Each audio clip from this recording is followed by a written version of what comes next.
Alright, what's going on, guys? This is a little bit of a walkthrough through Unity just to kind of show the basics of how you would go about like making a new scene and trying to answer as many questions as I think y'all might have just for like gray boxing levels and stuff. So just to cover a couple of key points, this is probably not the default layout. I tend to just move things around as I need to. But all of these tabs in here you can grab and dock wherever you need to. The main important things that you're going to need are your hierarchy. This is everything that's in a scene. So if you create a new scene, which is basically like a level, this is going to be empty, but this is where you're going to do a lot of like the work from. Down here, this is another really huge part is the project. So under this is you have the assets folder and the packages folder. Ignore packages altogether for our intents and purposes. You guys are going to be looking in the assets folder. This is all stuff that I have added, that Jamie has put a couple of things in here as well. Just all of the things that we've made, scripts that we've made, anything that we created and put in here. The main area that you guys are going to need, like the main subfolder, is going to be the prefabs folder. And that's just broken down into more smaller parts. Prefab is anything that you make out here and you build multiple things and then drag it down here to create your own version. So I'll show you how to make a quick prefab just in case you make something and you want to reuse it. Let's just grab, I don't know, something crazy. This building. Oops. Oh, that's really tiny. But just for shits and giggles sake, say you wanted to like add a collider to this, right? Because like you don't. If I put this in the scene right now, we could just walk right through it. It's just the art itself. So say you want to add a collider, right? And a box collider works because this is a box. And now that green outline shows what we would like where we would collide. To create a prefab, you just open your prefabs folder. Grab this hoe from right here and drop it right in. That's it. Super easy. Very simple to do. So if you create things and you want to make multiple copies of them and make it more usable and reusable and stuff like that, that is absolutely the best way to do it. But as it sits right now, I've created quite a few prefabs. And tried to divide them as much as I can. It's not like super organized in here, but pretty organized. The main thing that you guys are going to need to just set up the most basic scene possible is this game essentials folder. So this is all the things that like you pretty much have to have in a scene just because they rely on one another. So obviously Rascal is the cat. You have I think we can just disregard this player parent for right now. That was an older way to do things that I think we've graduated past. I'm just a little bit weary about deleting things because sometimes things rely on it that I don't quite remember because I've done a lot of different things and iterations and such. So Rascal, super important. These canvases are very important. So the regular canvas is just the pause menu. And I'll probably rename it as such and submit it.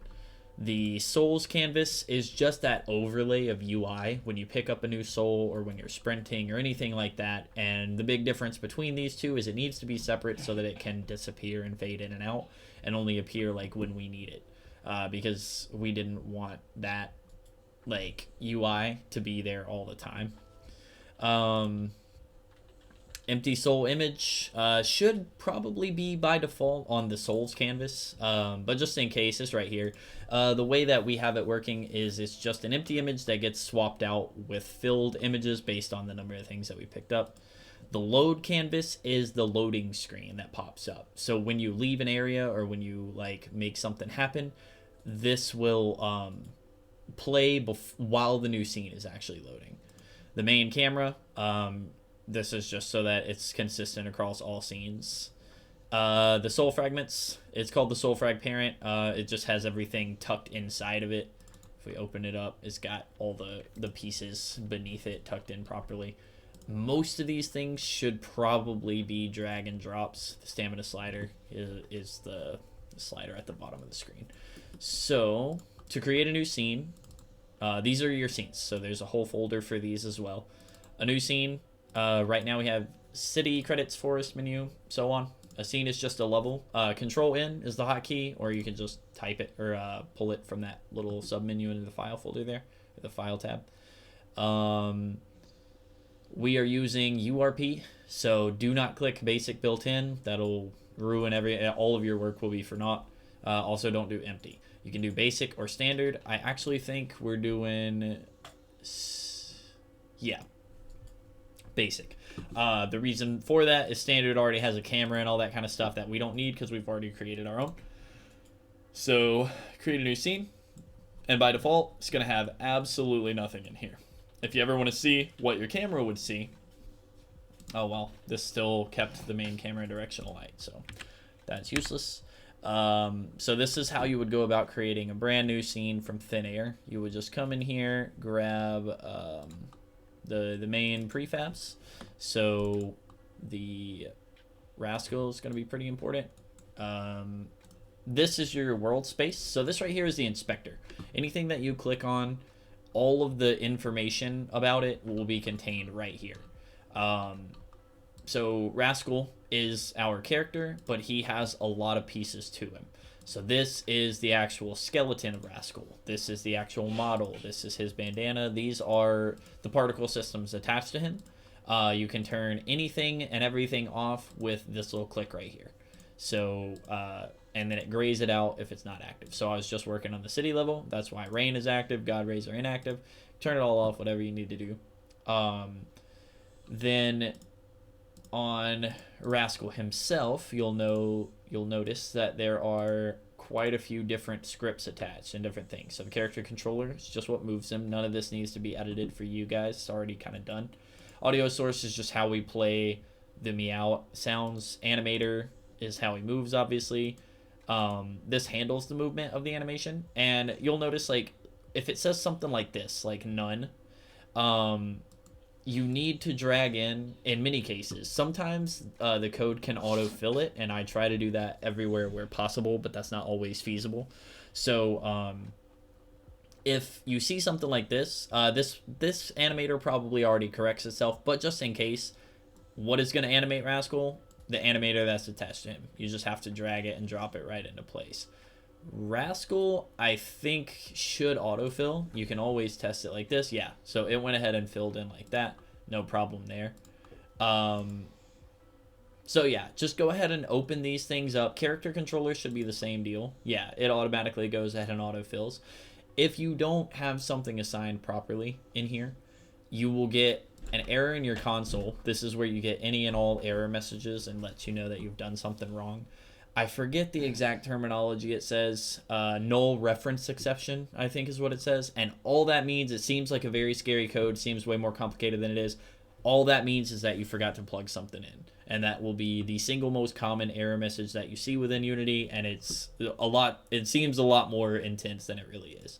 So, all these things like the stamina slider, all of these things just kind of have to be dragged and dropped into place. You'll notice that when we drag this canvas in, this is like the pause menu. It automatically just kind of works. So for every scene, you're going to need to drag all of these things in. All the canvas, the load canvas, the souls canvas, and they just have to be just put into the scene, and then other things kind of rely on it. So if you see right here, those went ahead and autofilled. Nothing in here really matters as far as being plugged in. Nothing in here should matter as far as being plugged in. That should all be working. I try to streamline it as much as possible, take all of that off of you guys' plate. And then after this, you should be, if we just go ahead and turn these canvases off. Oh, we didn't drag our camera in, so that's important. Main camera. Oh, we got a little freeze here. Okay, cool. So the main camera, let's turn off these canvases here. The main camera by default probably won't focus on Rascal. So that is something that you're gonna need to do. The way you do that, come down into virtual camera. All this is like the brain that that controls the camera. So right here where it says follow and look at, all you gotta do, just drag Rascal right in there. And then if we come back to here, you'll notice the camera's focused on him. If we push play, the cat, you can't tell it, or you should be, yeah, because the rain's moving. He's actually falling down, and the camera is just moving 1-to-1 with him, as you can see right there. So that's already plugged in and working. The next big thing that you guys are going to need to start gray boxing is obviously the prefabs. If we have any of those things, there are things that haven't been turned into prefabs in the art folder. So some of these dogs and stuff like that, a bit more of the hard surface stuff. The only difference between this art folder and the prefabs folder is the prefabs have been turned into actual game objects. So if I drag something from this art folder and I drag in this building, kind of like what we did a minute ago where I assigned collision and stuff to it, if it's a prefab, it should have all of that stuff already working. Everything that it should need to kind of function for its intended purpose. Otherwise, you can kind of make it your own. So the prefab folder is going to be really important. You're going to find stuff in there. Another thing is the Pro Builder. So you just open this Pro Builder window, and you can dock this wherever you want. This whole tool was made for prototyping levels. Like that's the whole intended purpose for it. So you can come in here and create different things. So it's super convenient. You can create things like stairs super simply. And as you can see, we just created a staircase. You can change the way that the stair works. There's like a way to do it as a spiral staircase somewhere in here. All of that kind of stuff. You can change the number of steps, all kind of stuff like that. You can do these little donut shapes and all kind of stuff. And this basically turns Unity into a pseudo 3D modeling software of sorts. So once I drag, oh, and this one's really cool as well. You can actually draw out the shape that you want, and it will do its best. If it's not really funky geometry, to try to make it an actual shape out of it. So that's super convenient. But say you build something. Let's just start with a block. Very simple. This now becomes just like any other modeling software. So you can come in here and select vertex, edges, objects. Then once you select something, you subdivide it, like literally everything that you're used to doing in any of your other modeling software. So this is a great way to box out things like you're trying to build a car, and again, this is gray boxing stuff, so it's just about getting the roughest idea out there to give an idea to anyone who's going forward, to whether that be yourself, whether that be me or anyone else. We just want to have an idea of how the level would flow. So this, and for most levels, the way that I'm thinking about doing things rather than a terrain, because the terrain is a bit complicated, there's quite a bit that goes into it, is to take something like this, to take a Pro Builder object, and we could do like a plane. I believe this is, yeah, that's a plane.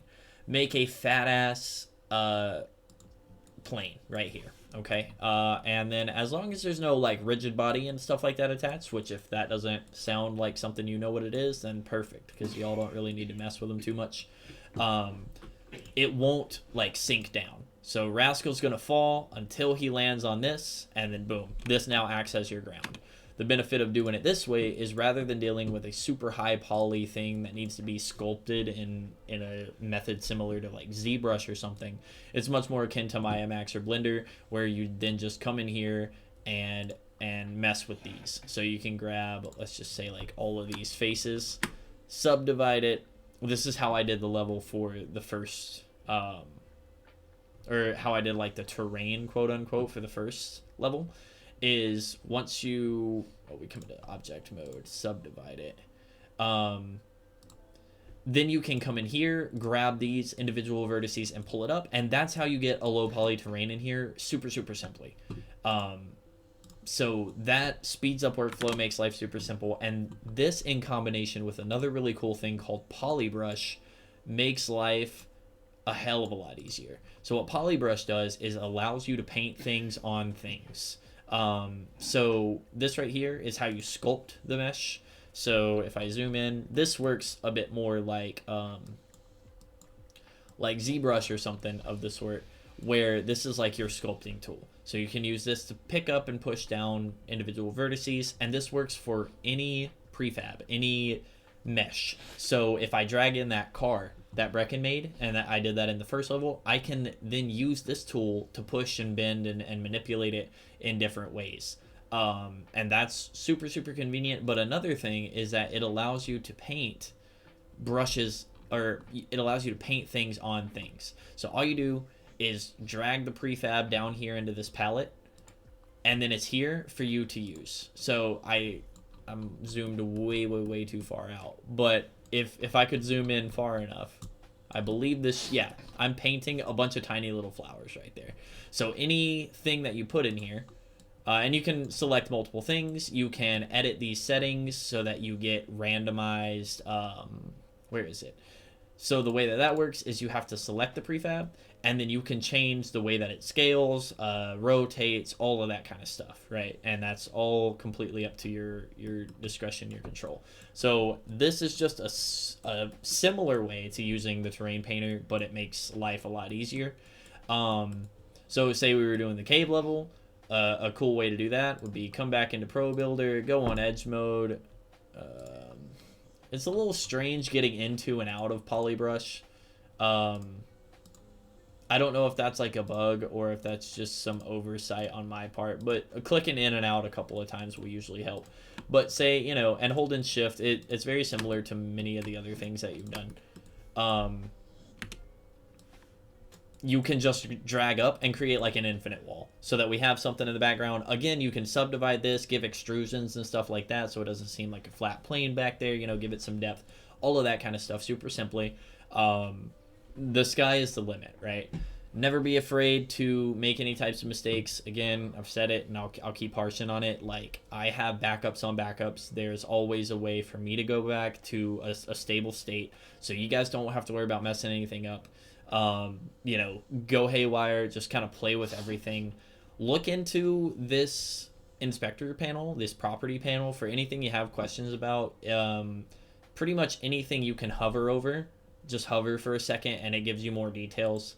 You can copy and paste elements. So like this collider, you can move things and paste it on different things or whatever. Like, that obviously is way too much to ever go over in one video, but there's so much stuff. And if you guys have any type of questions, like, again, I'm always super happy to help. I really enjoy Unity. I think it gets an unfair reputation, especially like with our class and like other students and stuff like that. But it's a really cool tool. There's a ton of awesome stuff to do.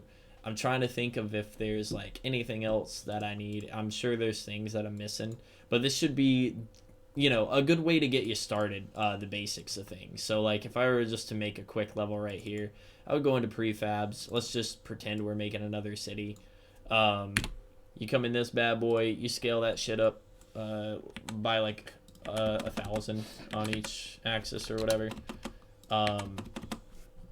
That may be too big. That's actually too big. 100 was probably fine. Yeah, it's bigger than the trees. Yeah, so again, because it's a prefab, this is actually the scale that I was using. Otherwise, I should have known that. But you know, you drag a couple things in.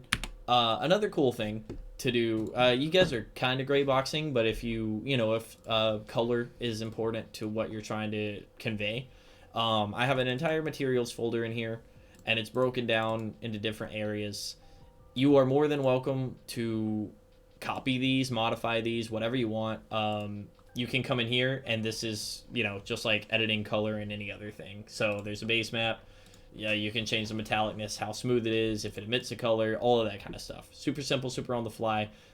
Just duplicate whatever's already in here, and then go hog wild. So that's the way that I do it, because it's easier than creating one from scratch. Just if there's one that's similar, just Control D, just like any other program, to duplicate, and then just, you know, start making your own thing. Go crazy with it. So color is awesome. A lot of these things have already been subdivided into their proper parts, so you can apply different colors to different pieces of the car, and it won't look really dumb. But yeah, that's kind of the general gist of something that should get you guys started. To create a folder. Say you guys are making a lot of stuff over here and it's starting to get pretty haywire. You can create empty, and all that is nothing. It's just essentially like a folder. You can name it whatever you want. Say this is just like decor or something like that, and then you can drag anything that fits into that category right under here. You can do the same again where you create another empty, and now it's based on where you place it. So now that's just a subfolder. So folder inside a folder, and you can get super organized that way, especially if you're making a lot of things, you're duplicating a lot of small things multiple times. This is just a way to keep yourself organized. Trying to think of anything else that might be really important at this stage. Audio. There's always on the camera, there's always an audio listener. And then each one of these are an audio source. You can delete these audio sources. It's not going to affect the prefab. So each instance of a prefab is completely separate and different. So you can make any changes to this again, and you do not have to worry about any other thing anywhere getting messed up. So, you don't want the traffic sound because you're in a cave. Literally just remove component. That's it. And it's good to go. So, or if you want to switch it out for something else, you just, in this folder right here, there's an audio folder. You can drag your own sounds in here. We've got the ones in the folder, or if, you're trying to, you find a cool sound or whatever you want to put it in, drag it in here, and then very simply, again, just drag that shit right into here. That's it, and it'll do it on its own. It's already ready to go. One quick note: Unity does not like MP3s, so it needs to be a WAV or a FLAC or any other format, OGG or whatever. Just drag. If you can't, there's always online converters or whatever, and then just drag it in here. Otherwise, it won't loop, and it'll always have like a weird kind of sound. And that should be about it. If you want something to fall, all right. Oh, this is a quick example of how Pro Builder or Polybrush can work. So this is that paint, and you can see it kind of highlights the fall off radius and all that kind of stuff. You can just start deforming shit right here on the fly, very simply. Shift does different things, Control does different things, all of that kind of stuff, and you can just move it around, get crazy. Obviously, that's way too much an over example, but say we wanted to grab this car, and I want to start the level. I don't know where my cat is, so we'll bring it a little bit closer. All right. This car is just gonna. Oh shit! Sorry, that's gonna make a lot of. So it's gonna sit there and hover in air. Right. Let me turn that audio off real quick. So if you want something to be more interactive and have gravity, you only need to do two simple things. Add component. You need a collider on it. A box can be fine for now, or you can, select something else that fits. This is how you edit the values of that, so you can make it not so crazy. And then a rigid body. We're not in 2D, so not rigid body 2D. This is just how much it weighs, how much it drags, and stuff like that. But now if you note, we come in here, and oh, I actually forgot to to apply it to the car. But as long as it's like attached to the car and like a child of the car and stuff like that, it will, as you saw that box just fall down, it will pull the whole car with it. It'll just be that. The reason it's doing that is just because I have it like in a different subfolder and stuff like that. But yeah, that's the general gist. If you want things to like fall down and be interactive, put a rigid body on it. Then when the character bumps into it, you can move it around. It can fall down, anything like that. So if that's an important part of the way that you're building your level or whatever, you can do it that way. And that's about it. If you're ever curious, this component section has a ton of stuff in here, and it's also roughly broken down pretty easily to understand. Any questions you have, obviously you can reach out to me. Google is super helpful. Unity has tons of documentation. It's been around for a really, really long time. And so there's a lot of cool stuff that people have done with it. And so real quickly, to kind of wrap up this thing right here, this is what I was talking about, an unassigned reference. All that means the game can still run. Oops, I'm sorry, I didn't mean to open the actual script. I don't want to scare you guys. If you click one time, it only works like the first time you click, but you may have noticed, or you can back up the video, this highlighted for a second, that tells you where it is. And this right here, this is the problem where it says none. There is no light assigned. That only matters because this car would flicker the headlights on and off. But since that's not essential to the game, it will let you keep playing. But depending on what it is, like if it's your camera or something that's like very important to the flow of the game, it won't let you continue on. And I just want to make sure, yeah. So Rascal's already working in here, all that kind of stuff. Everything should be good. Everything should be fine and working and stuff like that. So you guys don't have to stress anything about that. Drag that stuff in there, and it'll start working automatically. And that's about it for the basics, getting you guys started. If y'all have any questions, let me know. I can, even if it is over the next couple days and I'm working, I can try to get you guys some video references. I have been building a massive YouTube folder for the last like 3 or 4 years since I kind of started getting heavily invested in game dev, of just references for YouTube videos and stuff that has been super helpful for me. So I'm more than happy to share any of those videos if you guys have questions over the next few days. And then on Sunday, Monday, someday upcoming, I'll be free to help you guys more in depth in a phone call and answer like specific questions on the spot, and be able to give you guys some assistance in that way. But in the meantime, this should get you started. This should give you the base of how everything works. And these next couple days are going to be trial and error no matter what. Probably nothing you guys make will ultimately make it to the final copy, but it's just about, getting your feet wet and getting some creative juices flowing, getting some ideas going. Something that's very important to note is Rascal should always be on a 0 in the Z plane, and he will never move from that position. If he does, the script, the code that's attached to him will always push him back to the 0 position. So a good idea is start him off at 0, 0 and build literally everything in the world around him. That's how it should be. And then you can line, like, this is what I like to do. So where is Rascal? Okay, actually that's perfect. So he is already at this 0 origin point. Anything that needs to be interacted with, if it's a jump pad, if it's anything like that, this is the point to do it. Like, everything that you need to touch has to be on the 0. So if you want to knock over a box, got to be on the 0. You want to jump on top of something, got to be on the 0. If you do, there are scripts in here. They're all very self-explanatory.